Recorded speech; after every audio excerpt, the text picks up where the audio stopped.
I have watched them as they remember that their bodies are their own and no one can take that from them. All right, so next up, we have a family therapy intern. She recently was on my podcast, Strange Bedfellows, Kaylee Thomas. Hi there. All right, so my name is Kaylee Thomas. I am a Creole queer femme, a survivor, and now a family therapy intern. It is such an honor to share this space with you all and engage in mutual witnessing. You get to watch me be really nervous up here, and I'm watching all of you beautiful ass people. What I want to talk with y'all about today are the costs of sexual assault, both financially and emotionally. It is a conversation that I often see left out, mostly because society tends to talk about rape as a one-time event, which, as many of us know, is not the case. In 2014, it was estimated that the lifetime cost of rape was $122,461 per survivor, and that's lowballing it, folks, which comes out to over $3.1 trillion over survivors' lifetimes, based on data that an estimated 25 million people of all genders will experience rape in their lifetime. Some of these costs are for medical, some for lost wages, lost tuition, and another portion more for mental health.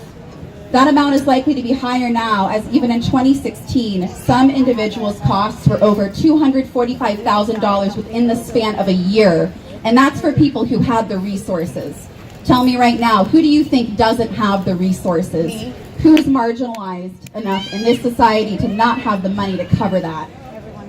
While the costs apply to all people, like I said, the folks who are most impacted are queer and trans people of color, people from my community who have spent generations going through assault. The costs that I find myself thinking about more, though, are related to therapy.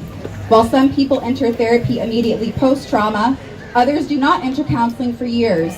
And much of that has to do with the financial and emotional costs of unearthing and processing the events and prior negative experiences with therapy with counselors who were not well trained and re-traumatized survivors. It can also have to do with the unwarranted shame of not having moved past it like society expects so many people to do.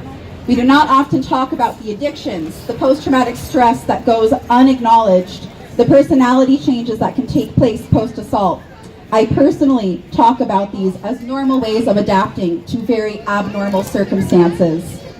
At the same time, I am always amazed by the resiliency that survivors employ. I have watched people I work with set new boundaries in relationships. I have watched them gift themselves new memories of empowerment and safety.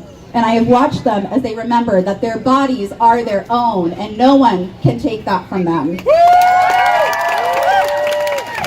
In the context of therapy, I hope to continue to see counselors go through proper trauma-informed training so that they may treat all people with respect and understanding, and not only be sex positive, but recognize that sex work is real work. I hope to continue to see improvements in the language we use around sexual assault so that the language of rape culture becomes a distant memory. And I hope to see better accessibility to mental health care because mental wellness is a right.